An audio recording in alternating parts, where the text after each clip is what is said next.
At 6:18 a.m. on an August morning in 1943, Technical Sergeant James McKenna knelt on the wet, pierced steel planking of a New Guinea airstrip with his shoulders pressed under the left wing of a P-38 Lightning.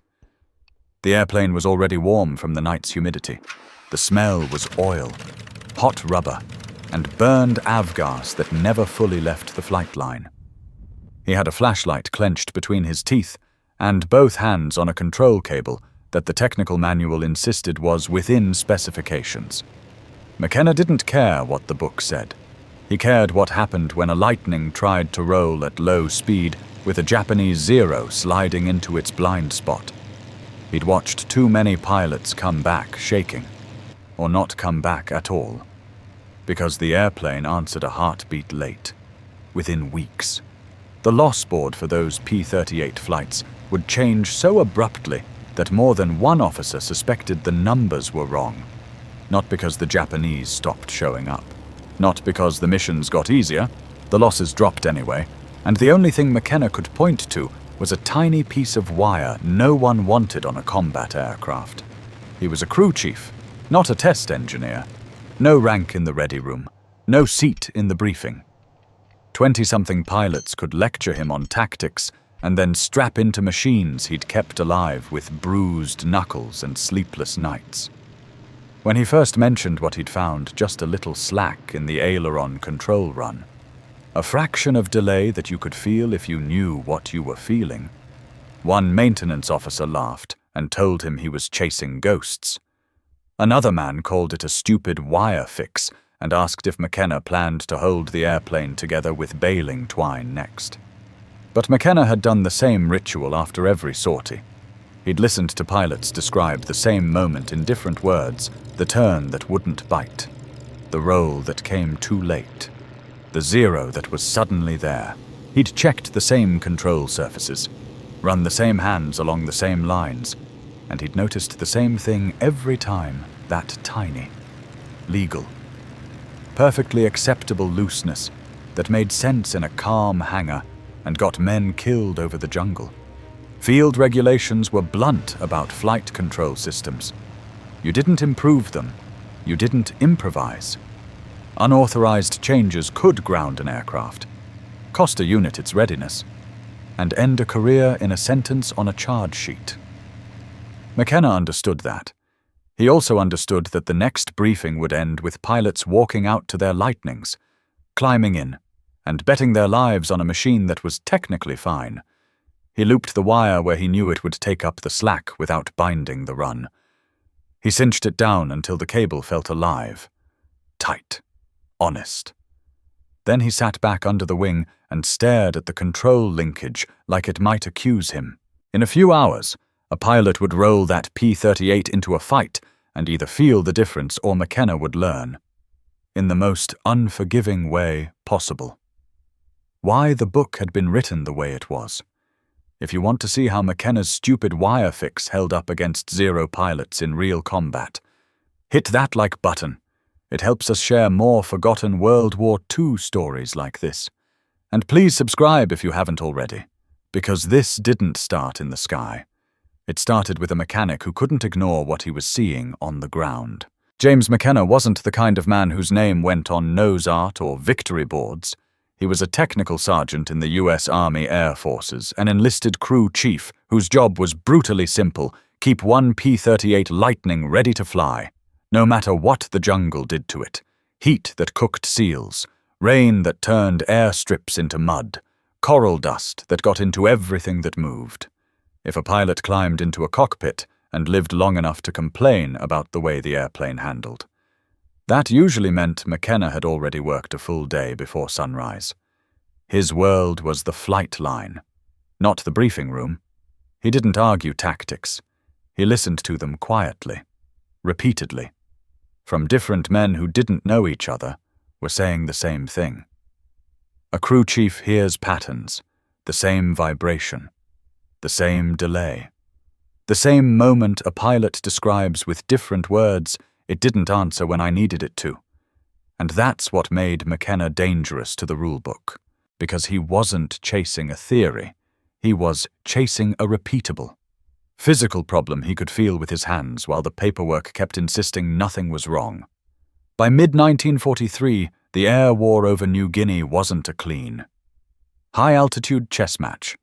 It was messy, humid, close to the ground, and fought on a schedule that didn't care how tired you were. The U.S. Army Air Forces needed the P-38 Lightning out there for a simple reason: it could do jobs other fighters struggled with in the Southwest Pacific.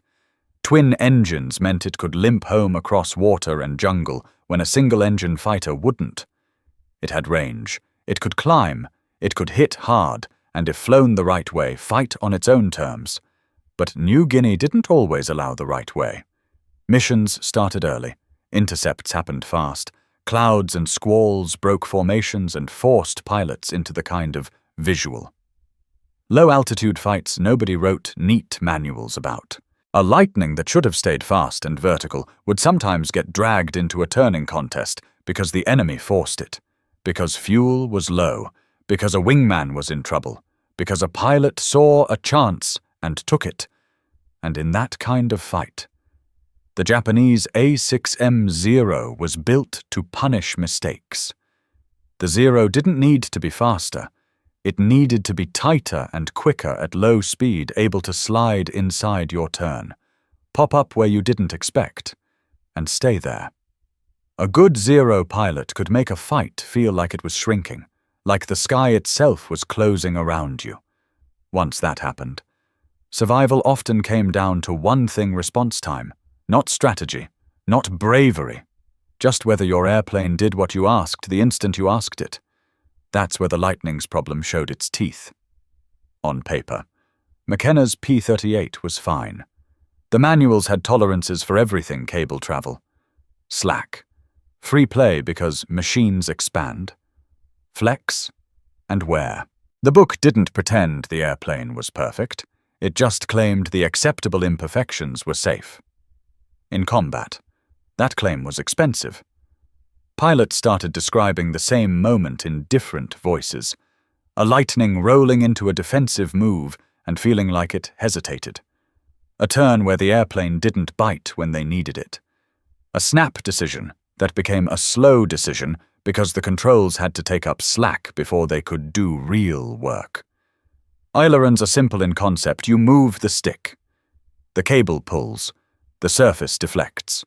The airplane rolls. The problem is that in a high-stress, low-speed fight, simple isn't good enough. If there's even a small delay cable slack that has to be taken up before the surface starts moving, you don't get the roll when you need it. You get it a moment later. A moment later is where the Zero lives.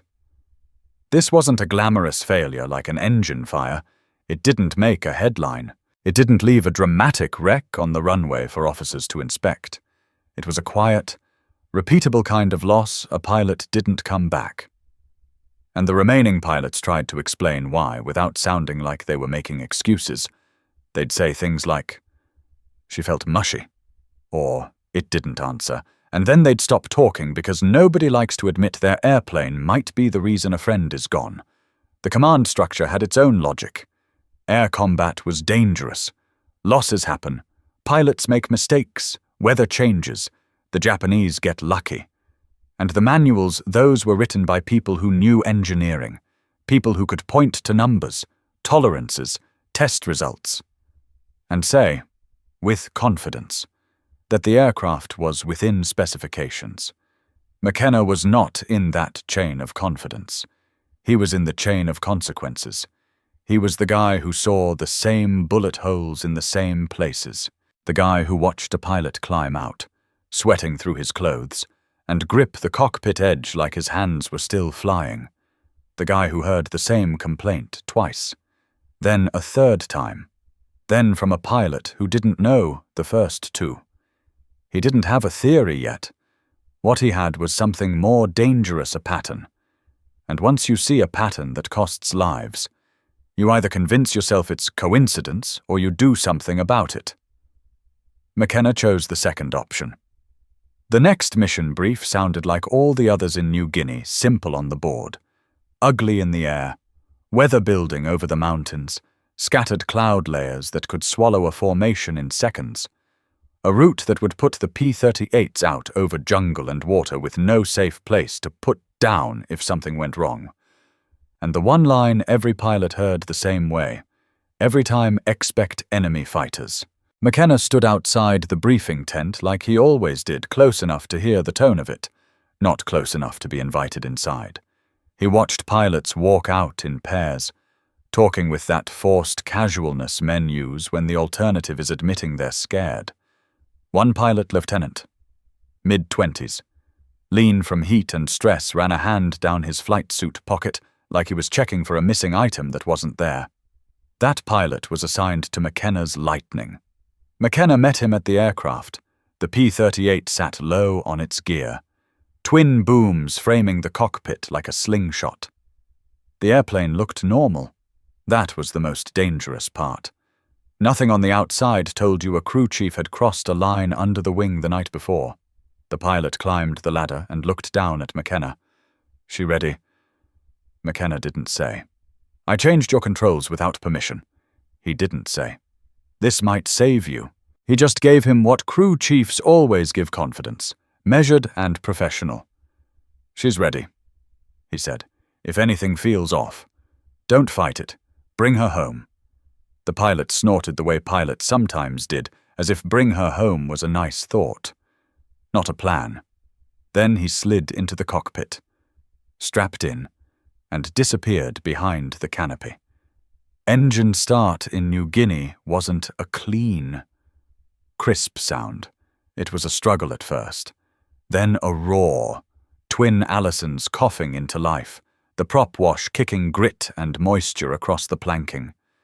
McKenna watched the gauges from the ground as best he could, watched the pilot's head move checklist muscle memory, watched the airplane vibrate like it wanted to rip free.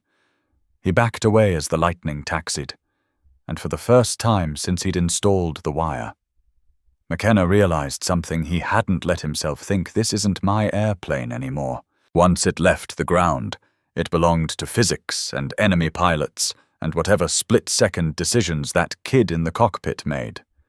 The P-38s lifted into the humid air and climbed toward a strip of clearer sky. They leveled out, forming up, small silver shapes above the green that looked soft until you remembered what it did to wreckage and bodies. The radio chatter was light at first. Call signs checking position, fuel states, a casual joke that didn't land. Then a voice snapped tight. "Bandits. 2 o'clock high. Multiple." The pilot's shoulders shifted. Even from the ground, McKenna could imagine it the moment your stomach tightens and your mouth goes dry. The Lightning rolled a few degrees, nose lifting as the pilot tried to keep speed and angle at once. Up ahead, dark specks grew into aircraft. Zeros, sharp and clean against the cloud edge, moving with that confident geometry of hunters who'd seen this before. The first pass was fast. The Zero pilots didn't commit to a turning fight yet. They didn't have to. They flashed through the formation to force reactions, to see who panicked, who bled speed, who broke formation. A P-38 on the far side rolled hard. Too hard. Dropped nose, lost altitude in a hurry. The Zeros noticed. They always noticed. 2 of them peeled down after it like stones. McKenna's pilot saw it. 2. And here was the trap: do you hold position and protect yourself, or do you dive to help the man who's about to die? The pilot dove. The Lightning picked up speed, the sound in the cockpit rising until it wasn't sound anymore. It was pressure. He lined up behind the 2 Zeros as they tried to slot in behind the struggling P-38. He squeezed the trigger. The Lightning's guns hammered, tracers reaching out in a line that looked solid for a second, and then wasn't, because nothing stays still in a dogfight. 1 Zero broke away, climbing hard. The other kept pressing, convinced the kill was worth the risk. The pilot pulled into a bank to follow. This was the exact corner McKenna feared: low altitude. High load, speed bleeding off, and a Japanese fighter built to live right here. as the lightning slowed. The pilot tried to roll tighter, trying to swing the nose, trying to keep the Zero from sliding inside, before the wire fix. This was the moment pilots described as mushy, the moment you move the stick and feel the airplane think about it. A heartbeat late is death. But the pilot didn't feel mushy. He felt the airplane answer, not like a miracle, not like the lightning turned into a Zero, like the controls were finally honest, like when he asked for roll. The airplane rolled now, not after a fraction of slack. The Lightning's left wing dropped cleanly. The aircraft snapped into the bank with a crispness the pilot hadn't expected at this speed. He felt it in his stomach, an immediate shift, a response that wasn't delayed. His eyes flicked to the mirror. The Zero was there, trying to cut inside. The pilot did something instinctive, something every fighter pilot learns, but not every airplane will give you. He rolled just enough to spoil the Zero's angle. Then rolled again, quick, controlled, forcing the Japanese pilot to keep correcting. Now the fight wasn't just about turning radius, it was about timing. And timing was exactly what slack had been stealing. The Zero pilot tried to tighten up, to snap into the Lightning's blind spot. The pilot rolled again, quicker than he should have been able to at that airspeed, and suddenly the Zero wasn't behind him anymore. It was offset, still dangerous, but no longer in the perfect place. The pilot shoved the throttle forward and pushed the nose down a touch, trading a little altitude for a little speed. Because speed was life. The Lightning surged, not enough to run away clean, but enough to change the equation. The Zero tried to follow and began to lose the advantage it had counted on, for the first time in weeks. The pilot didn't feel like he was wrestling his airplane. He felt like he was flying it. He found the other P-38, the one that had nearly bled out of the formation, still alive, still trying to climb. The Zeros were regrouping above, calculating whether to dive again. The pilot had one clear moment, one rare breath inside a fight, and he made a decision that told McKenna everything. Even without words, he went back in. The Lightning climbed toward the nearest Zero as it started its dive. The pilot timed it, rolled into the pass, and fired in a short burst, controlled, not desperate. The Zero flicked sideways, avoiding the mainstream, but not cleanly. The pilot saw a stutter, a wobble, not a kill, not a fireball, but a sign the Zero pilot had felt pressure. And pressure was enough. The Japanese fighters broke off, climbing away into cloud and distance, hunting for easier prey or a better angle. The formation tightened, radios steadied. Someone let out a breath that sounded like laughter but wasn't. The P-38s turned for home. Landing was always the loneliest part of a mission, because you don't know who's missing until you count wheels on the runway. The first Lightning came in, then the second, then the third. McKenna stood in the same spot by the planking, watching each aircraft touch down like it was a verdict. His pilot rolled to a stop and popped the canopy. Sweat ran down his face like he'd been in the ocean. McKenna climbed the ladder and leaned in close, keeping his voice low. How'd she feel? The pilot stared at him for a beat. Eyes narrowed, not suspicious yet, but alert. Then he said something that made McKenna's chest tighten. Controls felt tighter, he said, cleaner. McKenna kept his face still. Anything else? The pilot shook his head slowly, like he was replaying the fight in his mind. It answered when I asked. Then he climbed out, boots hitting the ladder rungs, and he looked back at the airplane like it was slightly different from the one he'd flown yesterday. McKenna watched him walk away toward the debrief tent, and he knew the next problem had arrived, because in a fighter unit, nothing stays quiet when it works. And if that pilot told another pilot, if one more man said the Lightning suddenly answered the wire under McKenna's wing, wouldn't just be a fix. It would be a secret. And secrets in wartime either spread or get crushed. By the next morning, McKenna didn't need a confession. He could see it in the way pilots looked at his airplane. Men who had been half asleep on the march to the flight line slowed down when they passed the lightning. Not staring pilots didn't stare at superstition, but giving it that quick, measuring glance that said something about this one is different. His pilot from the day before showed up with a cup of coffee and a tone that tried to sound casual. "You do anything to my controls?" he asked. McKenna didn't smile. Crew chiefs didn't win by acting proud. They won by keeping aircraft flying and pilots alive. He leaned in close enough that nobody else could read his mouth. "I tightened something," he said. "That's all." The pilot held his gaze, then nodded once, like he'd just been handed a piece of contraband. "Don't tell anybody." McKenna didn't answer. He didn't have to, because the next mission was already on the board. This one was worse. Longer route, more time over water. A target area where Japanese fighters could rise out of cloud and vanish back into it. The kind of day where you didn't need to be unlucky, you just needed to be noticed. McKenna worked through his pre-flight with the same strict calm he always used, but his thoughts were sharper than usual.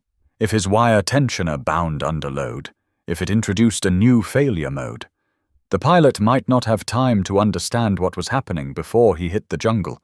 The book didn't warn about McKenna's mistakes. It warned about the enemy. The pilot climbed into the cockpit and tapped the canopy frame twice, an old habit. Half ritual, half signal. McKenna stepped back and watched the engines catch. The lightning taxied. The flight line shook with prop wash. The aircraft lifted and climbed until it was just a shape against the bright edge of the day. And then it was out of McKenna's hands again, in the air. The formation stayed high at first, trying to keep speed and altitude. The radios were quiet in that disciplined way that meant men were listening more than they were talking. Then the call came. Bandits, 6 o'clock high, more than 10. A larger group this time, not a probe, not 2 hunters looking for a weak animal. This was a pack. The Zeros came down with confidence, splitting into pairs and threes, trying to scatter the formation and isolate a lightning at the edge. Japanese pilots were good at that. They didn't need to win a fair fight. They needed to force an unfair one. One of the P-38s broke early, either from fear or misread timing, and the Japanese pilots pounced. 2 Zeros cut across the lightning's tail, and a third dove to finish. McKenna's pilot saw it and rolled into a turn to intercept. The altitude dropped fast. The air got thicker. The horizon became jungle instead of cloud. This was where pilots died. The pilot shoved the nose down, building speed, then pulled up into a hard bank to line up a shot. The Zero crossed his sight picture for a fraction of a second, just enough time to fire. The lightning's gun spat. Tracers reached. The Zero snapped away and climbed. The pilot followed for a moment, then forced himself to break off, because chasing a Zero straight up was how you lost your energy and got killed.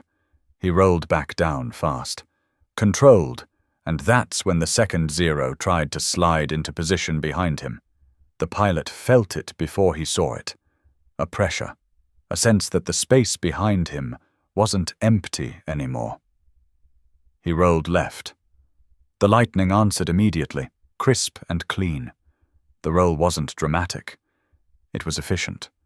The Zero behind him had counted on that tiny delay, that fraction of slack that made the lightning hesitate. Without it, the geometry shifted. The Japanese pilot had to correct just a hair, just a touch enough to lose the perfect angle. The pilot rolled again, then again. Small, controlled movements, forcing the Zero to keep chasing a moving target instead of a predictable one. The fight turned into a timing contest. And for once, the lightning wasn't late. A second Zero flashed through, trying to box him. The pilot pushed throttle, dipped the nose, and used the lightning's speed to break the trap. He didn't climb into the Zero's world. He stayed in his own. Fast when he could be fast, rolling and slicing when he had to be close, below. The P-38 that had been targeted was still alive, but barely. It was dragging a thin stream behind it fuel. Oil. Something. It needed cover to get home. The pilot made a decision that wasn't in any manual. He put his Lightning between that wounded airplane and the Zeros. It was an ugly position to be in, protecting a slower, damaged aircraft while faster. Tighter fighters circled above. He couldn't just run. He couldn't just climb. He had to fight where he was. The Zeros dove again. The pilot watched one commit to a tight inside turn, trying to get behind the wounded P-38. He rolled hard, snapped into a firing position, and squeezed off a burst. The Zero jerked away, passing so close the pilot could see the wings flex. Then the second Zero tried to punish him for it, sliding in behind his tail. The classic move, the one pilots feared because you often didn't know you'd lost until the bullets started hitting. The pilot rolled. Instant response. He didn't escape clean. This wasn't magic. The Zero still had advantages, but that tiny fraction of delay gone meant the pilot had options. Options were life. He rolled just enough to spoil the Zero's lead, then rolled again to force an overshoot. The Japanese pilot tried to match, and suddenly had too much closure speed. He flashed past the Lightning's wing line for a split second. A mistake. A window. The pilot yanked the nose into position and fired. This time there was no wobble. The Zero took hits. A flash of smoke. Then flame. The aircraft snapped into a downward spiral, trailing fire like a rag soaked in gasoline, and it disappeared into the jungle haze below. The radio cracked with someone shouting a call sign. Half triumph, half disbelief. But there was no time to celebrate. Another Zero dove through. Another Lightning called for help. The fight was still moving. The pilot stayed with the wounded P-38 until it broke away toward home. He took one last look over his shoulder and saw the remaining Zeros climbing. Regrouping, deciding whether the kill was worth the cost. They broke off, not because they were kind, because they were smart. A formation that didn't bleed easy wasn't a formation you fed your pilots into for free. The P-38s turned for home again. Battered but intact. On the strip. McKenna waited with the other crew chiefs. Counting. 1 Lightning landed. 2, 3. The wounded one came in last, low and shaky. But it came in. When it rolled to a stop, men ran toward it before it even shut down, because nobody cared about rules when a friend might be bleeding in the cockpit. McKenna's pilot landed and taxied in, canopy opening as soon as the wheels were down. When the engine shut off, the pilot climbed out and jumped to the ground like he couldn't wait to get away from the airplane and toward the person who had made it feel different. He walked straight to McKenna. "Whatever you did," he said quietly, "do it to the others." McKenna felt his throat tighten, not with pride, with fear. Because now it wasn't one airplane, it wasn't one pilot, it wasn't a quiet experiment under a wing. Now it was a request. Now it was a choice that would spread. And spreading it meant exposure. McKenna looked past the pilot and saw an officer watching from a distance. Arms crossed, expression unreadable. The problem had changed again. The enemy in the air was still there, but the enemy on the ground, the one that wore your uniform and carried your paperwork, had finally noticed the wire. That night, in the maintenance area. The pilot started whispering. Which airplane had it? Who had done it? Whether it was safe? Whether it was even legal? Crew chiefs began checking their own control runs with new suspicion. Fingers finding the same slack McKenna had found. The same acceptable looseness that didn't feel acceptable anymore. And one by one, in the hours when officers weren't watching too closely, the same tiny modification began appearing on more Lightnings. Not because it was approved, because the men who had to climb into those cockpits in the morning had started believing something simple: they'd rather answer to a court-martial than a grave. By the end of the week, the shift was hard to miss. Fewer empty bunks, fewer quiet looks at the roster board, fewer helmets sitting untouched. The lightning hadn't become invincible, but it had become honest. And in combat, honesty bought time. Time bought chances. And chances were what kept pilots alive long enough to make it home. In the clean version, victories have names: aces, commanders, squadrons, aircraft types. In the dirty version, survival often comes down to what happens on the ground at 2 in the morning, under a wing, with a flashlight and a problem nobody wants to put in a report. That's where men like James McKenna lived. After New Guinea, the campaign moved, units rotated, pilots transferred, maintenance crews were reassigned, replaced, or simply worn down and rebuilt again. The paperwork kept marching forward, and the war machine kept doing what it always does. It recorded what was easy to measure: sorties flown, targets hit, enemy aircraft claimed wild the small. Field-level decisions that prevented losses rarely got a neat line in an official summary. And the truth is, that's how it usually goes for crew chiefs. A pilot can point to a victory. A mechanic can point to a plane that came back when it shouldn't have. But came back doesn't make a headline. It makes tomorrow possible. McKenna's wire fix didn't create a new airplane. It created a new standard of honesty. Because within spec is a comforting phrase until you learn that tolerances are designed for engineering safety, not for split-second knife fights at low speed with an enemy built to punish hesitation. In combat, the real measurement isn't what passes inspection, it's what keeps a pilot alive when the aircraft is under load, under stress, and under attack, whether or not his name ever showed up in an official memo.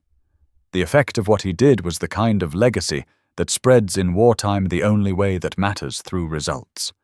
A crew chief sees a pattern, a pilot feels a difference, another pilot asks questions, another crew chief checks his own aircraft. Soon, the fix isn't his anymore. It becomes a quiet standard installed, tested, refined, and repeated because the men on the line can't afford to wait for a distant approval cycle when tomorrow's mission is already scheduled. That's the uncomfortable lesson the rulebook doesn't like to admit. Frontline technicians often detect lethal problems first because they live at the intersection of machine behavior and human consequence. They hear the same story from different mouths and recognize it as data, not emotion. Small changes can carry massive stakes because air combat isn't decided only by horsepower or doctrine, it's decided by timing. Timing buys options. Options buy separation. Separation buys speed. Speed buys survival. And bureaucracy, while designed to protect against reckless mistakes, can also delay necessary truth. The best wartime innovations are rarely pretty. They're practical, reversible, and measured in who comes home. McKenna's story matters because it reframes heroism. Sometimes it's a gun camera and a victory tally, and sometimes it's an enlisted man doing the unglamorous work that makes sure a pilot gets to have a future at all. If you want more true World War II stories about forgotten people who changed who came home, hit that like button. It tells YouTube to show these stories to more people who care. Subscribe if you haven't already, because we're pulling more names and moments out of the archives. And I want you to do one more thing: drop a comment and tell us where you're watching from. This community is bigger than one country. And if someone in your family served aircrew, infantry, mechanics, nurses, anyone, tell us. Just a line, just a name, because that's how memory stays alive. Thank you for watching, and thank you for helping make sure James McKenna doesn't disappear into silence. He may not be on a victory board, but men came home because someone on the ground refused to accept within spec as an answer.